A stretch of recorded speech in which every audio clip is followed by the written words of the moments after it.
Naging totoo ang isang pangarap. Nakilala ko si Gordon Ramsay. Sa wakas, nangyari na. Matagal ko nang pinapangarap na makilala siya. At ngayon, eto na, kaharap ko na siya.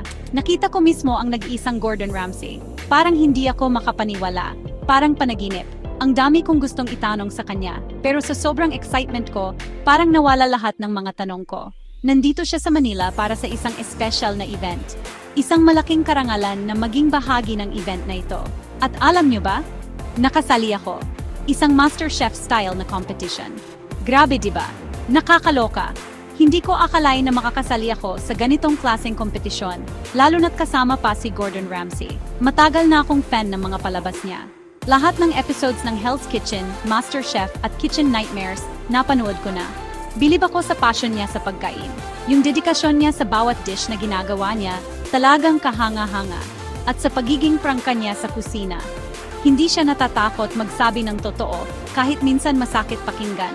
Pero alam mong para sa ikabubuti ng lahat. Ang galing ng experience na makita siya ng personal. Ang charming niya pala. Hindi lang siya magaling na chef, kundi magaling din makisama sa mga tao. At mas nakakatawa pa sa inaasahan ko. Ang dami niyang kwento at jokes na talagang nakakatawa. Nagkwentuhan kami ng kaunti bago magsimula ang competition. Tinanong niya ako kung ano ang paborito kong lutuin at kung paano ko ito ginagawa. Nagtanong siya tungkol sa mga pagkaing Pinoy. Gusto niyang malaman kung ano ang mga sikat na pagkain dito sa Pilipinas at kung paano ito niluluto. Kinuwento ko sa kanya kung gaano natin kamahal ang adobo at sinigang. Mukhang interesado naman siya. Sinabi ko rin sa kanya na dapat niyang subukan ang lechon at kare-kare. Sinubukan niya pang ang bigkasin ng sisig. Nakakatuwa talaga. Ang saya ng experience na ito at hindi ko ito makakalimutan. Sana makabalik siya ulit dito sa Pilipinas para mas marami pa siyang matutunan tungkol sa ating pagkain. Ang MasterChef Experience, Halo-Halo Edition, ang intense ng competition. Sa episode na ito, ang mga chefs ay haharap sa isang kakaibang hamon na magpapakita ng kanilang kakayahan at pagkamalihain. Ang challenge sa amin ay gumawa ng sarili naming version ng halo-halo. Hindi lang basta-basta halo-halo, kundi isang dessert na magpapabilib sa lahat. Ito ay isang classic na panghimagas ng mga Pinoy. Ang halo-halo ay kilala sa kanyang makulay at masarap na kombinasyon ng iba't ibang sangkap. Halo-halo ng yelo, minatamis na beans, prutas, at leche flan.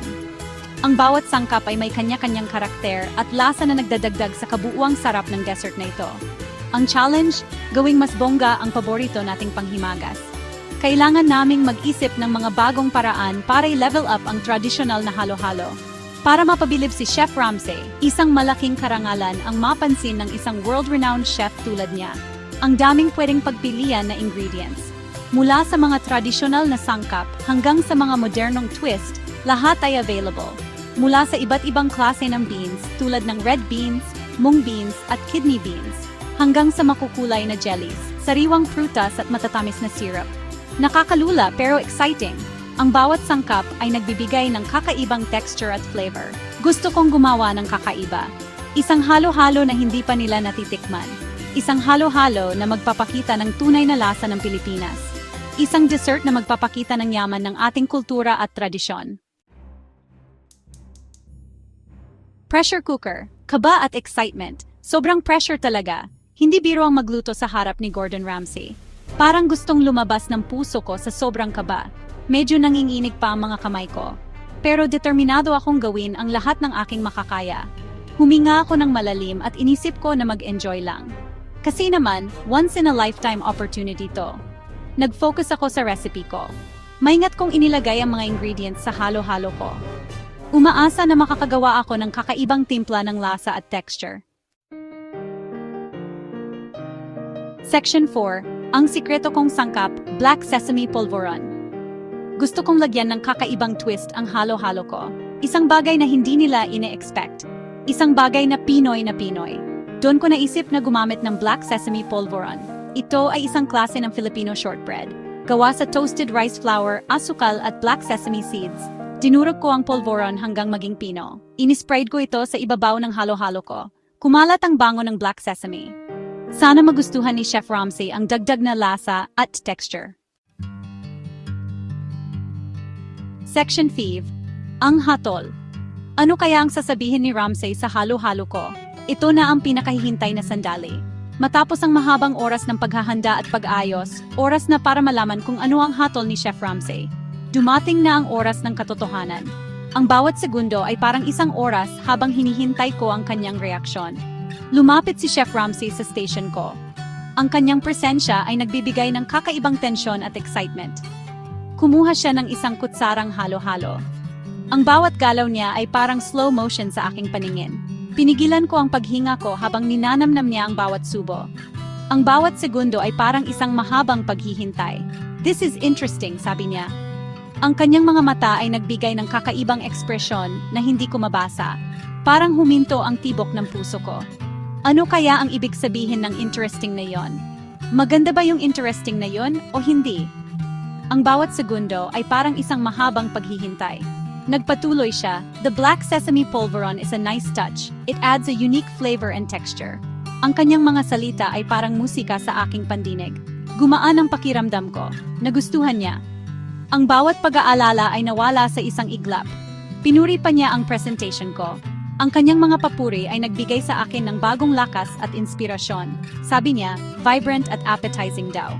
Ang kanyang mga salita ay nagbigay sa akin ng kumpiyansa na magpatuloy sa aking culinary journey. Section 6. Higit pa sa isang kompetisyon, isang culinary adventure. Mainit ang labanan, pero masaya rin. Pare-pareho naming mahal ang pagkain. At pare-pareho kaming may passion sa pagluluto ng masasarap na pagkain. Mahigpit pero patas si Chef Ramsay. Tinulungan niya kaming ilabas ang aming galing. Nagbigay siya ng mga importanteng tips sa pagluluto. At ipinaalala niya sa amin na dapat laging may passion sa pagluluto. Section 7 hanggang sa muli. Nagpapasalamat sa mga hindi malilimutang sandali. Hindi ko malilimutan ang experience na makilala si Gordon Ramsay. Isang pangarap na natupad. Sobrang thankful ako sa opportunity na ito at sa mga hindi malilimutang sandali na pinagsamahan namin. Dahil sa experience na ito, mas lalo akong ginanahan na ipagpatuloy ang hilig ko sa pagkain para patuloy na matuto at mas maging mahusay sa pagluluto. At malay natin, baka isang araw, muli ko pang makasama sa pagluluto si Chef Ramsay.